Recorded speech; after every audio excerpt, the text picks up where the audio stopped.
शिव की शिष्यता में जो साहब ने हमें सूत्र दिए हैं वो कोई फिल्मी गाना नहीं है कि लाउड स्पीकर पे बजा दिया और पूरे शहर ने सुन लिया। वो समझने की चीज़ है, वो करने की चीज़ है, वो मनन करने की चीज़ है। उसको समझने के लिए जो आपको समझा रहा है उसके मानसिक स्तर पे आपको जाना पड़ेगा, उससे जुड़ना पड़ेगा। और वैसे भी आपका ये सिक्किम राज्य पहाड़ों से घिरा हुआ है, सुंदर प्राकृतिक स्थल है। यहाँ पे भारत की तीसरी सबसे बड़ी पहाड़ी है। यहाँ पे हम लोग एक स्कूल में पढ़ते थे, कंचनजंगा की पहाड़ियाँ। और इतिहास में भी शिव से जुड़ा हुआ ये राज्य है। मैं कल कहीं पढ़ रहा था कि शिव ने यहाँ किरातेश्वर के रूप में अवतार लिया था सिक्किम में। तो आपका तो शिव से वैसे भी संबंध है जो पूर्व सैकड़ों साल से है। सिक्किम खुद एक ऐतिहासिक है, यहाँ की धार्मिक मान्यताएं हैं, यहाँ लोग शिव से जुड़े हुए हैं पूर्व से। साहब ने कहा कि जो शिव से जुड़ा है उसको शिव के इस स्वरूप से जुड़ने में कोई दिक्कत नहीं आने वाली है, क्योंकि भगवान के रूप में हम और आप तो हजारों साल से उनकी पूजा कर ही रहे हैं। लेकिन साहब ने कहा कि भगवान के रूप में जो हम उनसे प्राप्त कर रहे हैं, घर हो, सुख हो, दुनियादारी की सारी चीज़ें हो, वो हमें आपको प्राप्त होती हैं। हम उसके लिए मंदिर जाते हैं, ज्योतिर्लिंग जाते हैं, हमारे कई धाम है वहाँ जाते हैं। साहब ने कहा सब करिए, करते रहिए, लेकिन मुझसे एक और रिश्ता जोड़ लीजिए, वो है गुरु और चेला। साहब के पहले लोग शिव के शिष्य हुए, आपने किताबों में पढ़ा होगा या नहीं पढ़ा होगा तो मैं बता रहा हूँ। शिव पुराण कभी पढ़िएगा, उसमें 112 शिव शिष्यों की सूची है, पूरा नाम दिया हुआ है। उसमें से कितने लोगों को आप जानते हैं? शिव पुराण में जितने शिव शिष्यों का नाम है सारे बड़े बड़े संत हैं, महात्मा हैं, लेकिन हम और आप कितने लोगों को उसमें से जानते हैं? महापुरुष हैं, कई एक साधु हैं, उसमें नहीं जानते, क्योंकि उन लोगों ने शिव को अपना गुरु बनाया जरूर, लेकिन शिव के गुरु स्वरूप को अपने तक ही सीमित रखा, या अपने कुछ शिष्यों को बताया कि ये शिव मेरे गुरु हैं, तुम्हें बना लो। लेकिन वो जो उनके शिष्य थे वो भी वहीं किताबों तक सीमित रह गए, आगे बढ़ नहीं पाए, क्योंकि उन्होंने जनमानस तक इस बात को बताया ही नहीं कि शिव मेरे गुरु हैं, आपके भी हो सकते हैं, आप जुड़ के देखिए। शिव के गुरु स्वरूप पे कभी बात ही नहीं हुई साहब से पहले।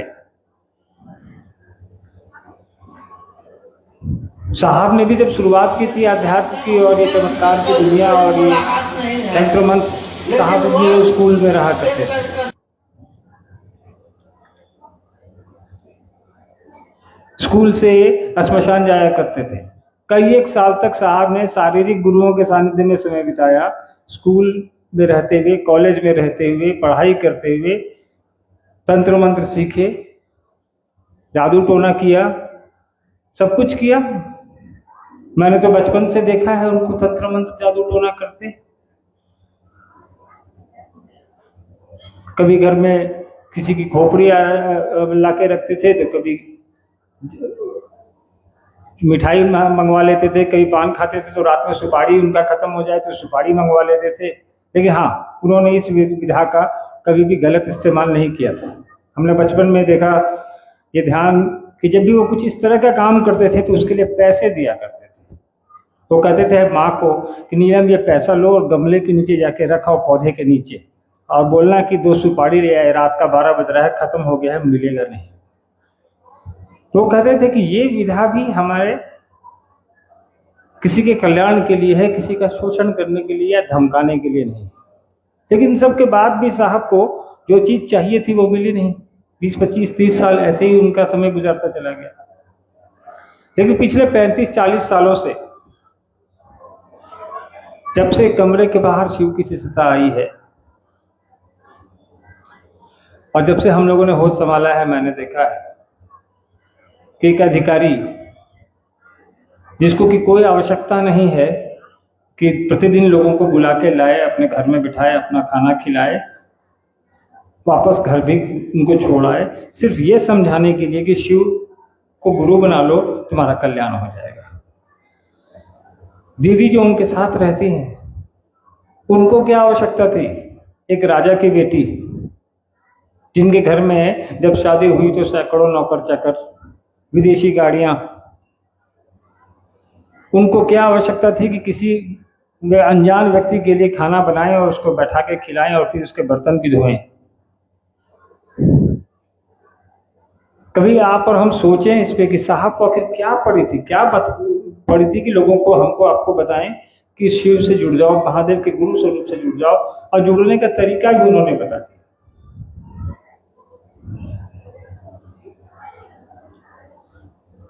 तो आप लोगों ने पढ़ा होगा या सुना भी होगा, साहब को आकाशवाणी जब हुई थी कि तुम जो करते हो वो कहते नहीं, साहब ने कहा मैं झूठ नहीं बोलता। लेकिन साहब, शिव को गुरु साहब ने बनाया, आप 8 वर्षों तक किसी को कुछ बताया ही नहीं, 10 वर्षों तक। उसके बाद जब यह अनुभूति हुई तो लोगों को बताना उन्होंने शुरू किया। मधेपुरा जिले में जहाँ वो मजिस्ट्रेट हुआ करते थे, वहाँ लोगों को ढूंढा, क्योंकि सहरसा में वो श्मशान जाया करते थे। उन दिनों सहरसा मधेपुरा एक ही जिला हुआ करता था जब वो स्कूल में थे। फिर वो नौकरी में वही मजिस्ट्रेट होकर चले गए। तो वहाँ मैं देखता था, क्योंकि मैं वहीं स्कूल में था, वहीं पढ़ता था, कि प्रतिदिन कोई न कोई व्यक्ति उनके साथ नया होता था और उसको कभी कभी पूरी रात समझाने में निकल जाता था कि महादेव को गुरु बना लो। चर्चा होती, हम लोग छोटे थे, सो भी जाते थे, सुबह उठते थे। कई बार तो देखते थे सुबह उठते थे तो वही व्यक्ति चर्चा में बैठा होता था जो पूरी रात चर्चा चल रही होती थी।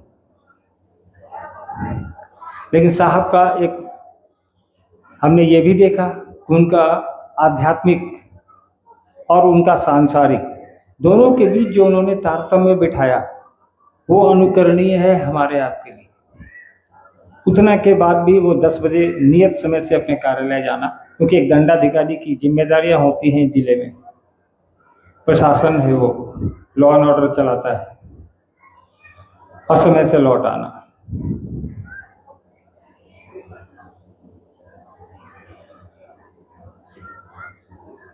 और मधेपुरा जिले में पुराने उनके कुछ मित्र मिले, स्कूल वाले 2-3 लोग, जिन लोगों ने साहब का साथ दिया और साहब के साथ चर्चाओं में बैठने लगे साहब के आवास पर।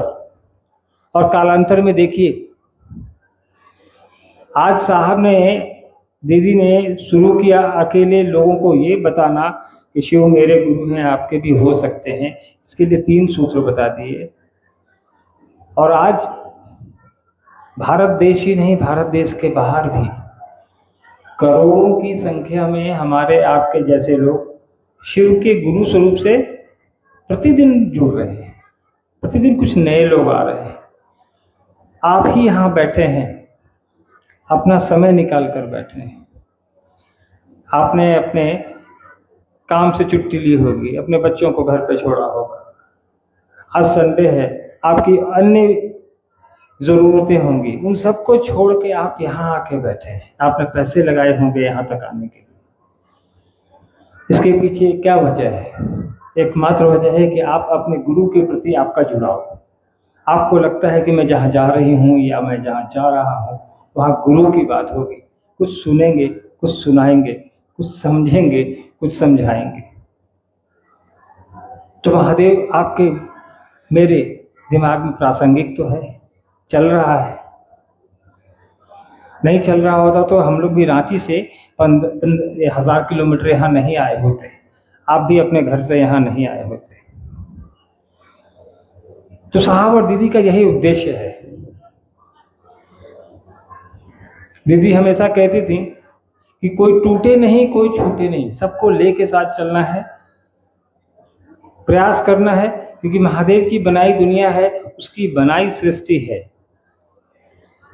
हमने आपने देखा होगा महादेव की पारिवारिक तस्वीर, उसमें कभी ध्यान, जिसने भी बनाई है, उसमें में कभी ध्यान से देखिएगा, महादेव बैठे हैं, माता पार्वती बैठी हैं, कार्तिकेय बैठे हैं, गणेश जी बैठे हैं, लेकिन इसके साथ वहाँ अन्य जो है पशु पक्षी भी बैठे हैं। उस पशु पक्षी को कभी नोटिस किया है आपने कि उस तस्वीर में जो बैठा है वो शेर, वो बसहा बैल जिसको बोलते हैं, वो मोर, वो सांप, वो चूहा, वो बसहा जो है वो भोजन है उस शेर का, वो सांप जो है वो भोजन है उस मोर का, वो चूहा जो है वो भोजन है उस सर्प का। लेकिन सभी वहाँ शांत चित्त बैठे हैं, एक ही जगह महादेव के सानिध्य में बैठे हैं, अपने स्वभाव को छोड़कर, स्वभाव के विपरीत लोगों के साथ वहाँ शांत चित्त बैठे हैं। तो वो जानवर है जो महादेव की परिधि में आके अपना मूल स्वभाव और मूल गुण भूल जाते हैं। तो हम और आप तो महादेव से जुड़े हुए हैं, उनके शिष्य हैं, इंसान हैं। तो महादेव की परिधि में हम और आप रहेंगे तो हम भी उन चीज़ों को आत्मसात कर पाएंगे जो महादेव के चरित्र में आपको हमको दिखाई देता है। और वैसे भी कहा जाता है कि गुरु अपने शिष्य को अपने जैसा बनाता है। तो महादेव की के सानिध्य में, उनकी परिधि में हम और आप जाएंगे तो स्वभावतः कुछ न कुछ तो गुरु से प्राप्त करेंगे ही करेंगे। हम और आप दारा सिंह के पास जाएंगे तो क्या सिखाएगा? वो पहलवान है, कुश्ती लड़ता है तो कुश्ती लड़ना ही सिखाएगा। तो जैसे गुरु के पास जाएंगे वैसा ही आपकी वैसी ही शिक्षा होगी। महादेव को गुरु बनाने की बात साहब ने इस कालखंड में शुरू की है। महादेव को गुरु बनाने के लिए साहब हमेशा एक बात कहते थे कि पुट टू टेस्ट एंड जज बाय रिजल्ट, मतलब प्रयास करके देखिए, उसके बाद जो परिणाम आते हैं उससे आकलन करिए कि महादेव गुरु का काम करते हैं कि नहीं। तो प्रयास जरूरी है। 3 सूत्र करना है, इसमें न कोई पैसे लगने हैं, न कोई दीक्षा लगनी है, न किसी से दीक्षा लेनी है, न किसी और के सानिध्य में रहना है कि फलाना भैया आएंगे तभी हम 3 सूत्र करेंगे। 3 सूत्र कोई भी कर सकता है। आप घर में बैठे हों, बाजार में हो, दुकान में हो, ऑफिस में हो, कहीं हो, 3 सूत्र करने के लिए कोई वर्जना नहीं, कोई बंदिश नहीं है। एक रास्ता है शिव के गुरु स्वरूप तक पहुंचने का, तो उसको करिए। चलिए, मेरी तबीयत थोड़ी ठीक नहीं है, मेरे गले में दर्द है, फिर भी मैंने इतनी देर आपसे बात कर ली। मुझे अंदाज़ा है कि हॉल की क्षमता से ज़्यादा लोग हैं, थोड़ी आप लोग को दिक्कत हो रही होगी और गर्मी भी लग रही है। मैं देख रहा हूँ पीछे कुछ गुरुबान लोग पंखा चला रहे हैं हाथ से।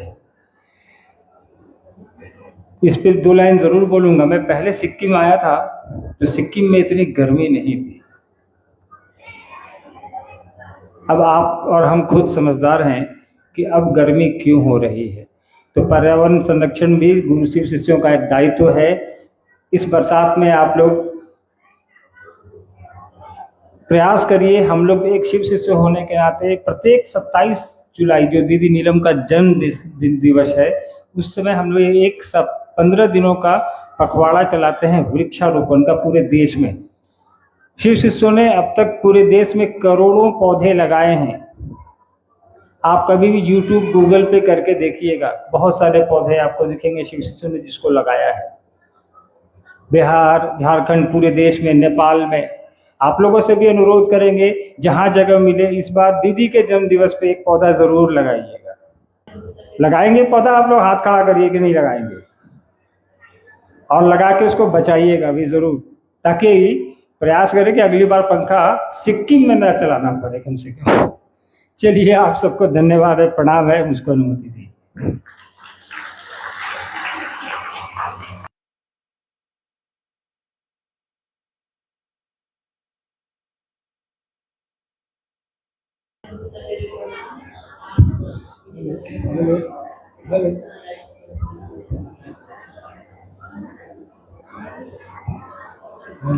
यो एउटा हाम्रो शिव शिष्यको किताब छ है, आउ चाहिँ सिक्यो भनेर हामीले साथीले लेख्नुहुन्छ।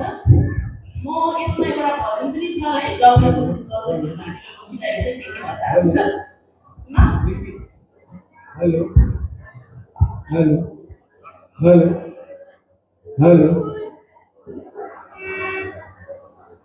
दूर छिपे जैसे बंधन में आवाज आ रही है। दूर छिपे जैसे बंधन में आवाज आ रही है।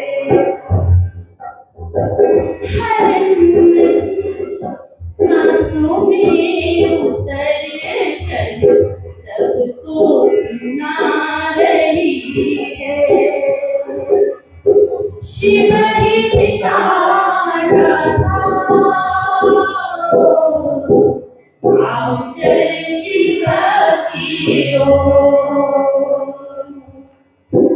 आओ चल शिव की ओर,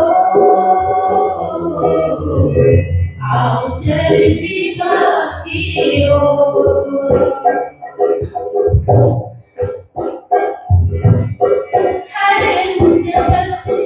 की पुकार है ये उनकी की आवाज है की पुकार है ये उनकी की आवाज है। बनाएंगे शिव कोई बताएंगे शिव से भी जुड़े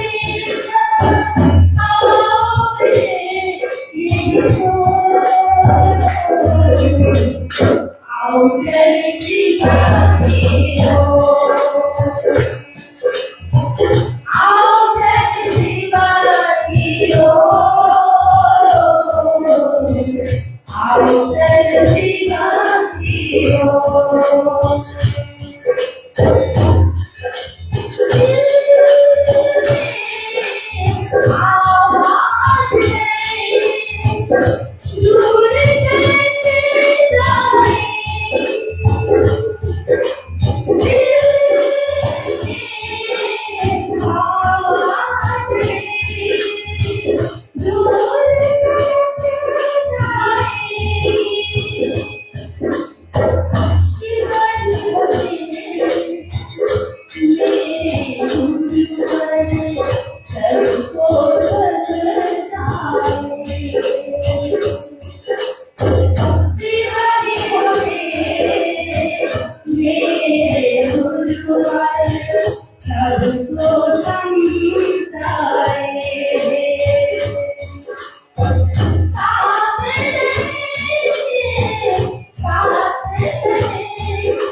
संगोष्ठी में उपस्थित आप सभी गुरु भाई गुरु बहन के चरणों में मेरा प्रणाम है।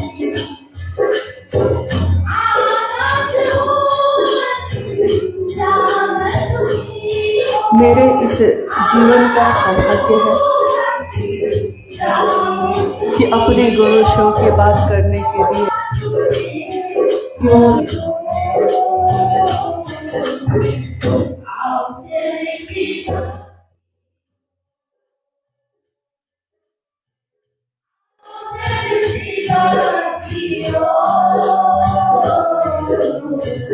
I'll tell you.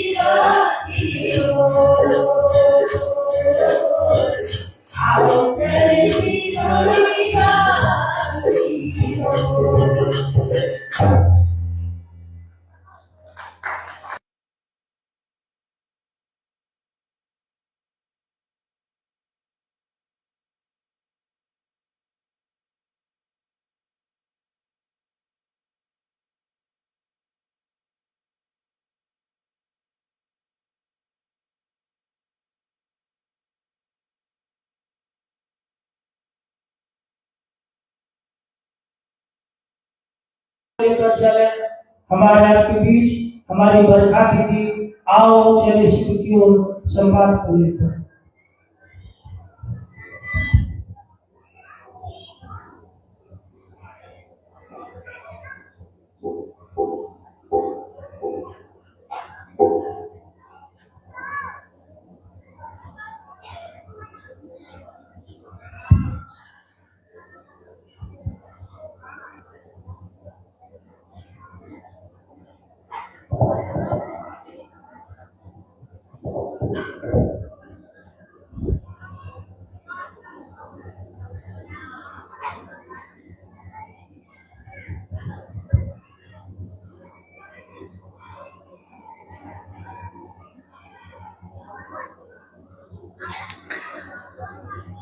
मेरे गुरु महेश्वर शिव को मेरा प्रणाम है।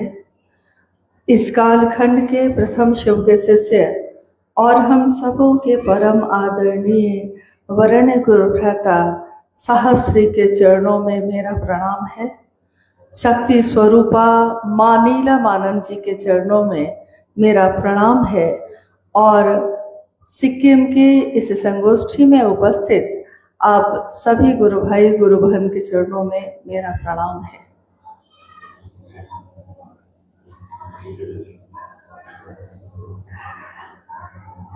मेरे इस जीवन का सौभाग्य है कि अपने गुरु शिव की बात करने के लिए यहाँ भी आने का सौभाग्य प्राप्त हुआ, मौका मिला है।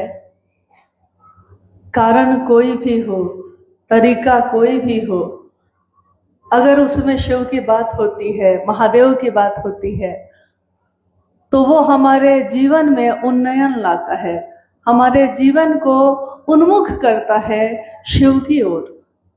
जीवन को, हमारे मन को पूरी तरह शिवोन्मुख करने का काम करता है। आज इस सिक्किम राज्य में जहां हम आप बैठे हैं, लगभग 2010-11 से जो महादेव की बात शुरू हुई है और आज 2025 में हम लोग बैठे हैं, इतने वर्षों में कोई 1, 2, 3, 5, 10 इस तरह की संख्या में शिव के शिष्य बने और आज आप ही देखिए कि क्या स्थिति है। एक हॉल में एक छोटी सी बैठक में भी जगह नहीं मिल पा रही है, लोग दिक्कत में बैठे हैं। और हम लोगों ने तो सोचा था, यही सच्चाई यही है कि सोचा यही था कि शायद कुछ ही लोग होंगे, लेकिन आने के बाद दिख रहा है कि इन बीच के वर्षों में महादेव की बात इतनी ज़्यादा व्यापक हुई है, इतना प्रसार हुआ है उसका कि जिसकी कोई सीमा नहीं है। हर सीमा तोड़कर राज्य की सीमा, जिला की सीमा, देश की सीमा, सारे बंधन टूटते चले गए हैं और लोग महादेव की तरफ उन्मुख होकर चल रहे हैं। आपने अभी आज के इस कार्यक्रम में शिव गुरु हैं, हम उनके शिष्य हैं, इसके बारे में सुना। शिव को गुरु बनाने में 3 सूत्र कैसे मददगार होते हैं, इसके बारे में सुना है। इन 3 सूत्रों को देने वाले कौन हैं? ये कौन है साहब, ये कौन है माँ नीलमानंद, हमारी दीदी, और क्या है ये शिव की शिष्यता? इसका रास्ता कहाँ से होकर जाता है, इसकी मंजिल क्या है? शिव को गुरु बनाने के पीछे किसी का भी उद्देश्य क्या है? इन सारी बातों पे, इन सारे विषयों पे बात होती रही है अभी तक। लेकिन आज की इस बात को शुरू करने से पहले हम ये कहना चाहेंगे कि इस कालखंड में, यानी इस युग में, जिस युग को हम कहते हैं कली युग, कभी सतयुग भी आया था, कभी द्वापर युग भी आया था, कभी त्रेता युग भी आया था, और आज कलयुग है जो चल रहा है। आने वाले समय में युग बदलते हैं, लेकिन कोई ऐसा आता है इस कालखंड में जिसके बारे में उस पूरे युग के, उस पूरे समय के लोग कहते हैं कि वो युग को बदलने ही वाला था। युग को जिसने बदल दिया, पूरे युग को जिस भाव से भर दिया। सतयुग की अलग कहानी है, द्वापर युग की अलग कहानी है, त्रेता युग की अलग कहानी है, और कलयुग की ये कहानी है कि इस युग में एक शिव के शिष्य का जन्म हुआ। हमारे आपके साथ ही अनेक लोग रहते हैं, जीते हैं, हम प्रतिदिन उन लोगों को देखते हैं, लेकिन किसका मन उस शिव से कैसा जुड़ा है हम नहीं जान पाते। हम उनके साथ ही रहते हैं, लेकिन उनके चेतना का, उस चैतन्य का दर्शन नहीं कर पाते। ऐसे ही जब दुनिया में ऐसे लोग आते हैं तो उस समय वो लोगों को संदेश देते देते थक जाते हैं। ज्यादातर लोग उनकी बात को नहीं सुनते। आपने अनेक जगहों पे देखा होगा, भगवान बुद्ध की आज मूर्ति है, भगवान बुद्ध को मानने वाले लोग हैं, लेकिन एक समय ऐसा था जब भगवान बुद्ध, जो राजा के बेटे थे, जब वो ज्ञान की खोज में निकले तो कोई उनके साथ नहीं था, न उनका महल, न उनके माता पिता, क्योंकि ज्ञान पे चलने का रास्ता अकेला होता है, शुरुआत अकेले से ही होती है। और उस समय किसी ने उनके बात पे विश्वास नहीं किया। एक ऐसा समय आया जब सम्यक ज्ञान भी हुआ।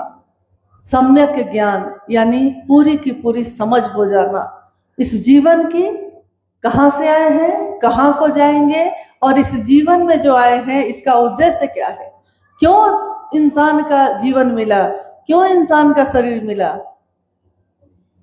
और जब वो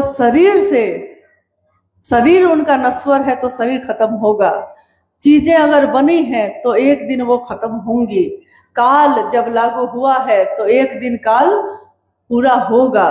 कोई भी चीज जो जगत में बनती है, जब जन्म की तिथि होती है तो उस शरीर की मृत्यु की तिथि भी उसी समय तय होती है, लेकिन उस चेतना की नहीं, उस चैतन्य की नहीं, जो सूक्ष्म है और जो इस शरीर के बंधन में रहता नहीं। शरीर बदलते हैं, लेकिन वो जीवात्मा हजारों हजार साल उम्र होती है उसकी, हजारों हजार साल तक उसका जीवन चलता रहता है। उस शरीर का अंत हो सकता है, उस जीवात्मा का नहीं। तो जब इस कालखंड में साहब हरिनानंद जी का जन्म हुआ, अब हम जब बोल रहे हैं इस बात को, उससे पहले आपसे जानना चाहते हैं कि जिनके कहने से हमने शिव को गुरु माना, ये कौन है, कहाँ हुआ इनका जन्म, क्या आप जानते हैं? क्या साहब हरिनानंद जी का जन्म किस तारीख को हुआ, कहाँ हुआ? आप में से कोई जानते हैं? कोई नहीं जानते? एक दो हाथ। शिव चर्चा की तो धूम मची हुई है, हर कुछ दिन पे सुनते हैं अमुक आदमी आया, क्या समझा के चला गया, लेकिन जिसने शिव के लिए समझाया, क्या हम उनके बारे में जानते हैं? 31 अक्टूबर सन 1948 भारत आजाद हुआ था सन 1947 में, और उसके अगले वर्ष में सन 1948 में 31 अक्टूबर को साहब श्री का जन्म हुआ। जिला था बिहार राज्य का जिला सिवान, और गांव का नाम था अमलोरी। और जिस घर में उनका जन्म हुआ, उस दिन कभी कभी आपने देखा होगा कि एक ही दिन में 2 तिथि हो जाती है, कभी कभी तिथि खंडित हो जाती है। एक ही दिन में अष्टमी भी पड़ गया है और नवमी भी आ गया है। उस दिन भी ऐसा ही कुछ हुआ, अंधेरी रात थी और सुबह में जन्म हुआ है, तिथि खंडित हो गई और शाम में दीपावली मनाई गई। तो एक ऐसे शिव के अंश का जन्म हुआ कि जन्म होने के बाद तिथि ही बदल गई, और दीपावली के रूप में उस शाम सब घरों में दिए जले। ये दिए जो जलते हैं ये दिखते हैं मिट्टी के, चांदी के, लेकिन कभी आपने किसी देखा ने होगा नहीं कहा होगा कि चांदी का दिया भी काशी होता शिव है, शिव सोने मेरे का गुरु दिया हैं। भी होता है, मिट्टी का दिया भी होता है, और अब तो देखते हैं कि गोबर से भी दिए बनते हैं। दिए अलग अलग हो सकते हैं, लेकिन उन दियों की रोशनी वो अलग नहीं होती है, वो एक ही होती है। रोशनी जिससे प्रकाश होता है, जिससे सारे अंधेरे दूर हो जाते हैं। उस समय कोई नहीं जान सका, प्रतिदिन इतने बच्चों का जन्म होता है, कौन जानता है कौन बच्चा आगे जाकर क्या करेगा। लेकिन उस दिन साहब के पिताजी डॉक्टर विश्वनाथ प्रसाद सिंह और साहब की माताजी राधा देवी, इनके घर में पहली संतान का जन्म हुआ। अपने भाई बहनों में सबसे बड़े साहब हरिंद्रानंद जी के जीवन में और भी भाई बहन हुए। साहब सबसे बड़े पुत्र हुए, उसके बाद 2 बहन हैं और उनसे छोटे एक भाई हैं, उनका नाम है हरानंद, जो दिल्ली में चीफ सिक्योरिटी कमिश्नर हैं। और साहब के बारे में अभी भी मैंने कितनी जगह पे पूछा कि क्या आप जानते हैं कि साहब ने अपने लौकिक जीवन को चलाने के लिए क्या काम किया? क्योंकि अध्यात्म या धर्म या शिव उनका पेशा नहीं है, शिव उनका जीवन है। शिव को कमाने का जरिया नहीं बनाया उन्होंने, शिव को बेचा नहीं उन्होंने, शिव के लिए अपना जीवन दिया है। लेकिन अपने जीवन को चलाने के लिए हर इंसान को कुछ काम करने पड़ते हैं। बहुत लोग ये भी नहीं बता पाते कि वो अपने जीवन में क्या करते थे। तो थोड़े समय में ही, लेकिन आइए हम लोग उनके बारे में जानते हैं, जिनके कारण शिव मेरे और आपके गुरु हुए हैं। उनके जन्म के बाद जब हमारे बच्चे जब खेलते हैं, तो खेलते हैं बच्चे तो क्या खेलते हैं? लूडो, कबड्डी, छुपा छुपाई, फिल्म देखते हैं, गाने गाते हैं, बच्चे तो यही करते हैं। लेकिन बच्चे हरिंद्रानंद जी उस समय भी अपने साथी बच्चों को बैठाकर यही कहते, आंख बंद करके यही कहते रहते कि देखो मैं अभी मंत्र जप रहा हूँ और अभी सोने का जहाज आएगा, देखना अभी आ ही रहा है। सब बच्चे आश्चर्य और भय से आंख बंद करके बैठ जाते थे और इंतजार करते थे कि वो सोने का जहाज आ रहा है कि नहीं आ रहा है, और ये हंसने लगते। तस्वीर जो लगी रहती घर में महादेव की कागज पे, उस कागज की तस्वीर पे जब वो सुनते कि ये महादेव हैं, भगवान हैं, तो वो साइफन से, यानी जो पाइप होता है पानी का, उस पाइप से उस तस्वीर पे पानी डालकर देखते कि महादेव है, ये भगवान है। तब तो ये कागज गलेगा नहीं, लेकिन पानी पड़ने के बाद वो कागज गल जाता था। और साहब कहते हैं कि क्यों गला? महादेव तो भगवान है। इस तरह की कितनी बातें। ये फूल खिलते क्यों हैं, मुरझाते क्यों हैं, आदमी आता है चला क्यों जाता है, क्यों हमारे जीवन में हम चाहते हैं सुख दुख क्यों आता है। इस तरह की अनेक बातें उस बाल मन में घूम रही थी। अभी जब ये बच्चे चारों बैठे हुए हैं और बजा रहे थे इसको, तो भैया ने कहा कि चारों बच्चे एक ही धुन में बजा रहे हैं। तो बात यह है कि आप अपने बच्चे को क्या देते हैं, वो वही ग्रहण कर लेता है, और कोई बच्चा वो खुद ही देने के लिए आया है। उस दिन क्या हुआ कि 12 साल की आयु में उनके घर में एक घटना हुई। उनके पिताजी एजुकेशन डायरेक्टर थे। शिक्षा विभाग जानते हैं आप, हर राज्य में शिक्षा विभाग, स्वास्थ्य विभाग होते हैं। तो बिहार, उस समय बिहार और झारखंड एक ही था, झारखंड राज्य नहीं बना था उस समय। और साहब के पिताजी डॉक्टर विश्वनाथ प्रसाद सिंह बहुत विद्वान आदमी थे, एजुकेशन डायरेक्टर के पद पे थे। स्वाभाविक है अगर हमारे आपके बीच कोई मास्टर साहब होंगे, शिक्षक होंगे, जो कि हैं, शिक्षक हैं यहाँ, उनके घर में आप देखिएगा कि वो अपने बच्चे को चाहेंगे कि कितना पढ़ ले वो, क्योंकि उनको ये भय हो जाता है कि अगर मेरा बच्चा नहीं पढ़ेगा तो लोग कहेंगे कि दूसरे को खाक पढ़ाएंगे आप, आपका बच्चा तो पढ़ता नहीं है। और ये तो शिक्षा विभाग में पदाधिकारी थे बड़े। तो साहब के पिताजी चाहते थे कि मेरा बच्चा पढ़ लिख कर बड़ा अधिकारी बने, मेरी तरह विद्वान बने और दुनिया में एक मकाम हासिल करे। अक्सर माँ बाप यही सोचते हैं। हर माँ बाप से आप पूछिए आप अपने बच्चे को क्या बनाना चाहते हैं, तो वो कहते हैं कि हम डॉक्टर बनाना चाहते हैं, हम इंजीनियर बनाना चाहते हैं, लेकिन इंसान बनाना चाहते हैं ये कोई नहीं कहता। बाद में दुखी होता है कि डॉक्टर बनाया था और आज मुझको ही नहीं पूछता है, क्योंकि जो मूल मानवीय गुण थे वो तो हमने दिए ही नहीं। तो उस दिन उनके पिता भी यही चाहते थे कि मेरा बेटा एक बड़ा पदाधिकारी बने।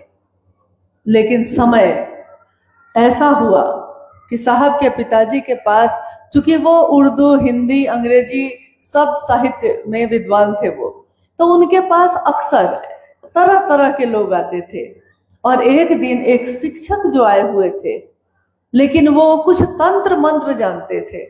और बालक, 12 साल के बालक हरिंद्रानंद जी जब सरस्वती पूजा के दिन अपने पिता के चैम्बर में जा ही रहे थे इस बात के लिए कि सरस्वती पूजा के लिए स्कूल में पैसा जमा करना है, पिताजी आप दे दीजिए, तो उन्होंने देखा कि मेरे पिता के सामने एक व्यक्ति बैठे हैं और वो अपनी बाईं बांह पे कागज को रगड़ रहे हैं। कागज पे शब्द उभर जाते हैं और पता नहीं क्या हो रहा है। ये विचलित हो गए और ये कहते हुए कि कहाँ के ठग आ गए हैं यहाँ। उनके पिताजी ने डांट के कहा कि तुम जाओ, स्कूल जाओ।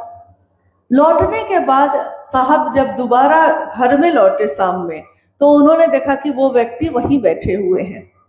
तब उन्होंने पूछा कि ये यही है अभी तक? पता चला कि शिक्षक अब कुछ दिनों तक यहीं रहेंगे और हरिंद्रानंद जी को पढ़ाने का जिम्मा मिला है इनको। और साहब ने अब, छोटी सी एक घटना है और बार बार इसको हम लोग इसलिए दोहराते हैं, इसलिए बताते हैं ताकि हम समझ सकें, जान सकें कि क्यों उनका जीवन पूरी तरह महादेव की तरफ मुड़ गया, क्या हुआ था उस समय ऐसा। तो उस शिक्षक ने बच्चे से, हरिंद्रानंद जी से कहा, बउआ खरीका लाइए। खरीका, खाना खा के बैठे थे तो दांत साफ करने के लिए हम लोग के घरों में नीम के या लकड़ी के खरीके का प्रयोग होता है। तो उन्होंने कहा कि बउआ खरीका लाइए। साहब को लगा, 12 साल के थे, लेकिन लगा कि मुझसे खरीका मांग रहे हैं, मैं क्यों दूंगा। लेकिन फिर मांगा उन्होंने, तो इन्होंने जानबूझकर नारियल का झाड़ू जो रखा हुआ था आंगन साफ करने के लिए, उस झाड़ू में से एक तिनका तोड़ा और जाकर मास्टर साहब को दे दिया।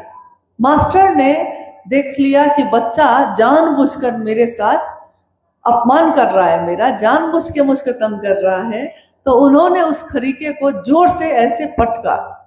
जैसे ही खरीका पटका गया धरती पे, और वो हरिंद्रानंद जी देख रहे हैं, 12 साल की आयु है, देख रहे हैं कि ये खरीका धरती पे गिरते ही सांप बनकर चलने लगा। तो 12 साल की आयु थी और अचानक ये घटना जो हुई, ये चीख पड़े और चीखे ऐसे कि मास्टर साहब के ऊपर ही कूद गए। मास्टर साहब भी घबरा गए। उन्होंने कहा, बउआ कुछ नहीं, कुछ ना भइल बा, सब ठीक बा, सब ठीक बा। और फिर उन्होंने देखा तो अब कहीं सांप नहीं था, खरीका था। अब इनके मन में ये बात हुई, ये जो आपने किया ये क्या है? मास्टर साहब ने कहा, ये चमत्कार है, ये चमत्कार होते हैं ऐसे। अब साहब ने कहा कि मुझको चमत्कार सीखना है। मुरे चमत्कार सीखने के लिए थे। धीरे धीरे उन्होंने इस क्रम में, जब उनके पिता को पता चला कि मास्टर साहब पढ़ा नहीं रहे हैं, ये दूसरी ही पढ़ाई चल रही है, तो उन्होंने मास्टर साहब को ससम्मान अपने घर से विदा कर दिया। अब इस बच्चे को, इसके मन में एक खोज पैदा हुई कि हमको सीखना है क्या अलौकिक दुनिया क्या होती है। ये दुनिया जो दिख रही है वो तो मुझको दिख रही है, लेकिन वो दुनिया जो दिख नहीं रही है उस तक जाने का रास्ता क्या है। तो इस क्रम में कभी शमशान गए, कभी अघोरी को गुरु माना, कभी किसी कपालिक जो शमशान साधना में कपाल साधना करते हैं। कपाल मतलब होता है खोपड़ी की साधना।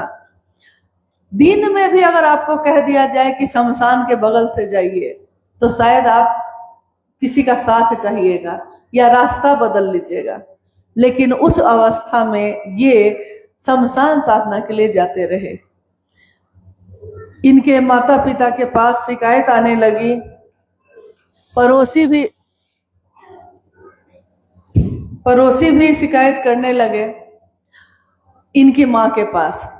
एक दिन साहब हैदरानंद जी की माँ ने कहा अपने बेटे से, बरकू, चूंकि संतान में सबसे बड़े थे, तो माँ ने अपने बेटे से कहा, बरकू, आपके पिता चाहते हैं कि आप पढ़ लिख कर बड़े आदमी बनिए, लेकिन आप न जाने किन लोगों की संगत में आ गए हैं और लोग कहते हैं कि आपका बेटा बर्बाद हो गया है, लोग कहते हैं कि वो अघोरी हो गया है। मुझको तकलीफ होती है, मैं चाहती हूं कि आप पिता की बात सुनिए। और साहब ने उस समय उस अवस्था में अपनी माँ से कहा, माँ, लोग कहते हैं कि भगवान के पास से इंसान आता है और भगवान के पास चला जाता है। हम भी तो यही कहते हैं, आप भी यही कहते होंगे कि जब किसी का जन्म होता है तो हम कहते हैं कि भगवान के पास से आया है, और जब किसी के शरीर की मौत हो जाती है तो हम कहते हैं कि भगवान के पास चला गया। और साहब हैदरानंद जी ने उस दिन अपनी माँ से कहा, माँ, लोग ऐसा कहते हैं, ये कौन है भगवान, ये दिखता क्यों नहीं है, कहाँ रहता है, कैसे मिलेगा। और लोग जब भगवान के पास से आते हैं, भगवान के पास चले जाते हैं, वो भगवान इंसान के पास क्यों नहीं आता। मैं लाऊंगा माँ, मैं भगवान को इंसान के पास लाऊंगा। और उनकी माँ उनका चेहरा ही देखती रह गई। इस बात का जिक्र किया है साहब के जीवन की घटना में, आप अगर कभी पढ़ेंगे उसमें ये घटना लिखी गई है। धीरे धीरे एक तरफ वो पढ़ते भी रहे, पढ़ाई भी करते रहे, और एक तरफ ये साधनाएं भी चलती रहीं, गुरु पे गुरु बदलते रहे, जीवन आगे बढ़ता रहा। और एक समय ऐसा आया जब वो कॉलेज में गए, कॉलेज की पढ़ाई करके लॉ पढ़ने के लिए पटना लॉ कॉलेज में गए। पटना लॉ कॉलेज में जब वो पढ़ रहे थे तो नजदीक में जो भी शमशान होता उसमें रात्रि में वो शमशान साधना के लिए जाया करते थे। अभी आपने सुना है कि आरा जिला के गांगी शमशान में वो शाम के शाम पटना से ट्रेन पकड़ के वहां जाते, रात भर साधना करते और सुबह में फिर पटना वापस आ जाते। इस क्रम में एक रात ऐसा हुआ, नवंबर का महीना था और सर्द रात थी। अब तो नवंबर में भी कभी कभी गर्मी आती है, लेकिन यह साल था सन 1974 का। इससे 2 वर्ष पूर्व सन 1972 में साहब ने शिव को गुरु कब माना है, आप जानते हैं? नहीं, सन 1972 में राजमणि नीलम आनंद जी के साथ उनका विवाह हुआ। ये राजमणि नीलम आनंद, ये माँ नीलम आनंद, ये दीदी जिनको हम कहते हैं, जिनकी तस्वीर है यहाँ, ये कौन है? हम में से बहुत लोग अभी भी इस बात को नहीं जानते, क्योंकि कोई ऐसे लोग जो जानते हैं बताते भी नहीं है। हर व्यक्ति ये बताना चाहता है कि मैं कौन हूँ, मुझको जानो, मैं कौन हूँ, मेरे पीछे चलो, लेकिन अक्सर ज्यादातर लोग ये नहीं बताते कि किनके कारण शिव मेरे आपके गुरु हुए हैं। पलामू अब झारखंड में है, पलामू जिला। पलामू में एक जगह है मनातू गढ़। गढ़ मतलब कि स्पष्ट है, गढ़ उस जगह को कहते हैं जो किला जैसा मकान होता है, किला, फोर्ट। मनातूगढ़ में उस समय जिस परिवार में इनका जन्म हुआ था, माँ नीलम आनंद जी का, माँ नीलम आनंद जी का जन्म हुआ 27 जुलाई सन 1952 में। मनातूगढ़ के उस घर में जो घर छोटा सा नहीं था, वो 7 आंगन का एक बहुत बड़ा किले नुमा घर था। उसका नाम ही उस जगह पे रखा गया मनातू गढ़। जब जन्म हुआ था, नाग पंचमी का व्रत होता है, जानते हैं नाग पंचमी? नाग पंचमी में नाग की पूजा होती है और जिस दिन उनका जन्म हुआ उस दिन तिथि थी नाग पंचमी की। तो नाग पंचमी में जन्म के समय जब बच्ची को बिस्तर पे रखा गया, मां नीलम आनंद जी के पिताजी का नाम है मऊआर जगदीश्वर जीत सिंह। आप में से सबके हाथ में मोबाइल होगा, मोबाइल तो अब सबके हाथ में रहता है, और कुछ भी खोजना हो तो अब मन से हम नहीं खोजते, गूगल पे ही खोजते हैं। तो कभी भी अगर आप इस नाम को गूगल पे टाइप करिएगा, मऊआर जगदीश्वर जीत सिंह, तो बीबीसी न्यूज, जो उस समय बीबीसी से लोग गए थे मनातूगढ़ उनका इंटरव्यू लेने, उस समय उनकी तूती बोलती थी और उनके बारे में गूगल पे आज भी आप देख सकते हैं। यहाँ तक कि लोगों ने तो भ्रम फैला दिया था कि इनके घर में तेंदुआ पाला जाता था। सही है कि उस आंगन में तेंदुआ भी पाला जाता था, हिरन, तेंदुआ, इस तरह के सारे जानवर आंगन में घूमते रहते थे माँ राजमणि नीलम आनंद जी के घर पे।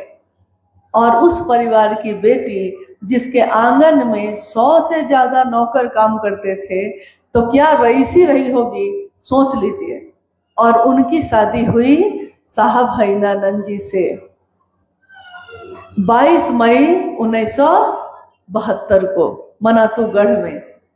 साहब उस समय कानून की पढ़ाई कर रहे थे, लेकिन शमशान साधना चल रही थी। लोग कहते हैं कि अक्सर शादी होने के बाद जब पत्नी आती है तो पति जो चाहता है उसमें कुछ न कुछ बाधा आ जाती है, लेकिन साहब हैनानंद जी के जीवन में एक ऐसी सत्ता आई पत्नी के रूप में, अर्धांगिनी के रूप में। उनकी पत्नी जो आई, उन्होंने उनके इस अलौकिक चाहत को और ज्यादा तेज करने में ही मदद की कि जरूर आप इस खोज को पूरा करिए। साथ दिया। सन 1974 में साहब हैनानंद जी ने आरा के गांगी शमशान में, जब वो अंधेरी रात में बैठे थे, 2 बजे का समय था और ठंड का मौसम, चारों तरफ धुंध थी। उस अवस्था में उन्होंने अपने जीवन के बारे में सोचा। पिछले 14 साल से, यानी 12 साल की उम्र से लेकर सन 1974 के नवंबर महीने तक, पिछले 14 वर्षों में उन्होंने सोचा कि मैंने कितने लोगों को अपना गुरु बनाया और सब पे विश्वास किया। हमारे आपके साथ अगर कोई चलता है और एक दिन अगर कोई धोखा दे दे, कोई एक व्यक्ति अगर धोखा देता है, तो हमारा विश्वास सब पर से टूट जाता है। फिर किसी और पे विश्वास करने से पहले हम बहुत सोचते हैं क्या वो सच है, सही आदमी है या नहीं है। और सोचिए कि गुरु के रूप में कितने लोगों ने छल किए उनके साथ। क्या गुरु गलत थे?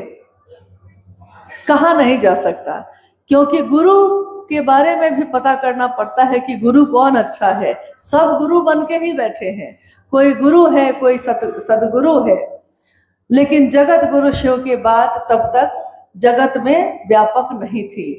और उनके मन में एक विचार प्रवेश करता है, सब कुछ शांत है, मन में एक विचार आया है, एक श्लोक, एक पंक्ति जो उनके घर में अक्सर उनके पिताजी बोला करते थे।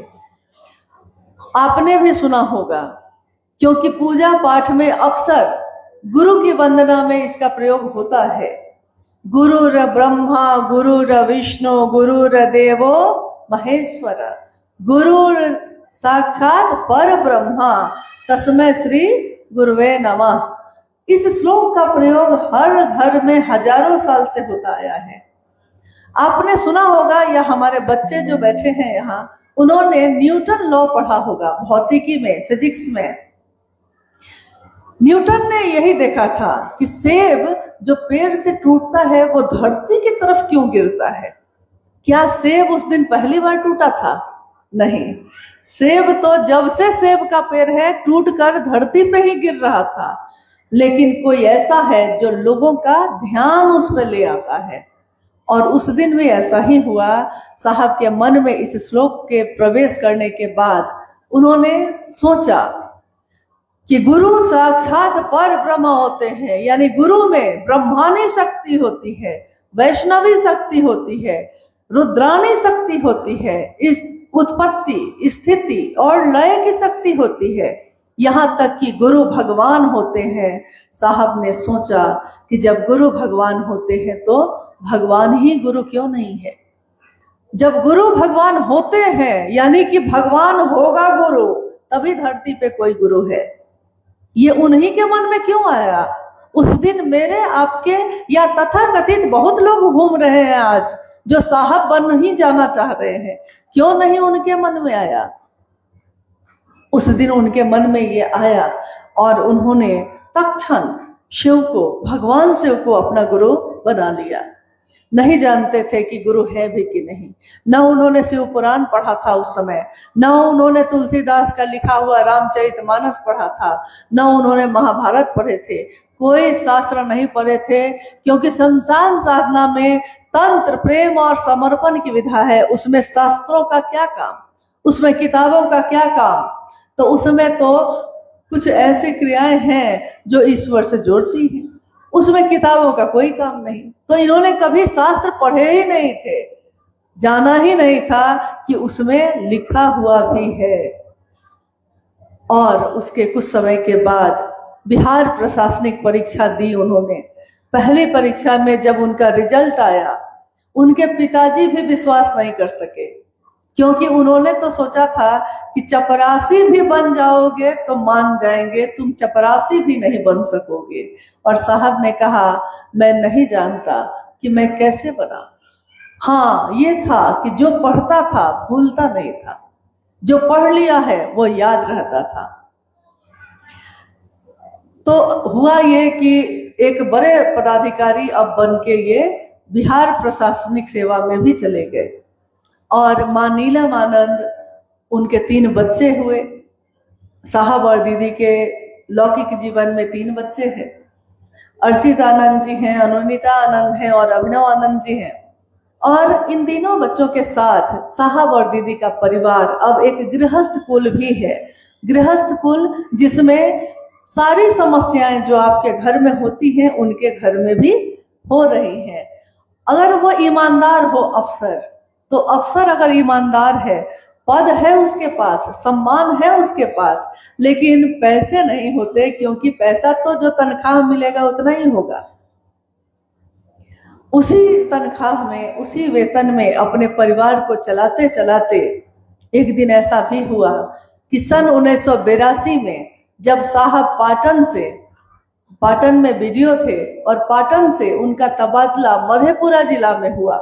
मधेपुरा जिला में सिंहेश्वर मंदिर है और सिंहेश्वर मंदिर जो श्रृंगी ऋषि के द्वारा स्थापित है।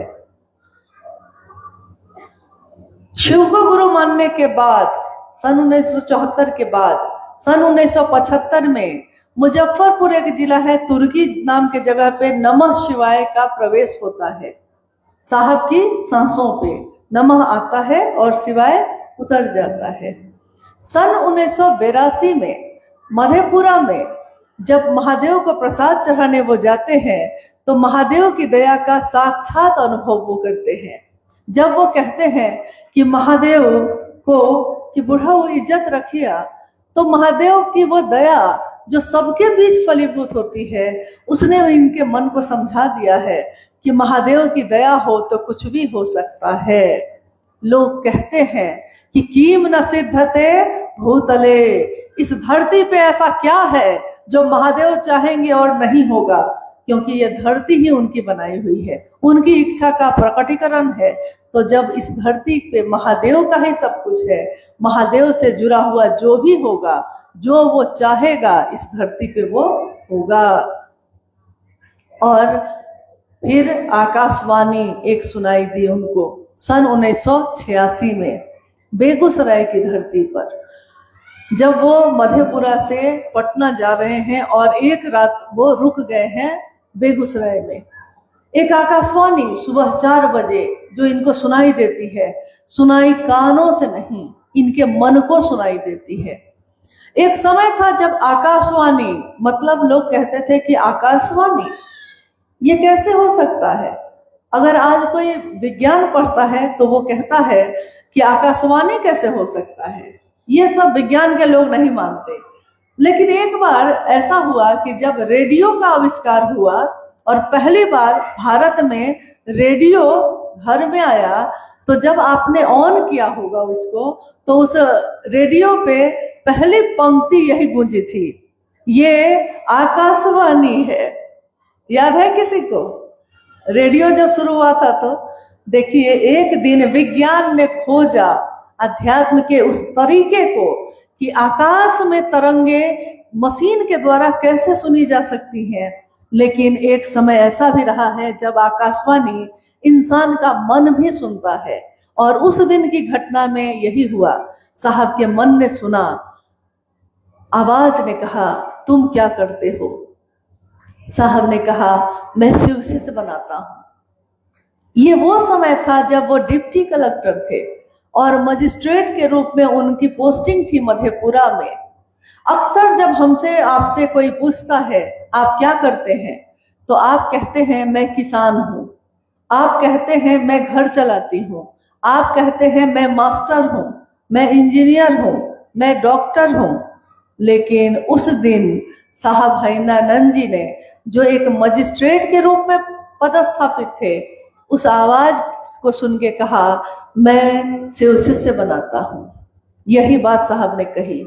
आप अपने जीवन को चलाने के लिए बहुत सारे काम करते हैं, लेकिन आपके मन पे जो भारी होगा, गुरु शब्द का एक अर्थ होता है जो ज्ञान का दिया जलाता है, जो अंधेरे से रोशनी में ले जाता है।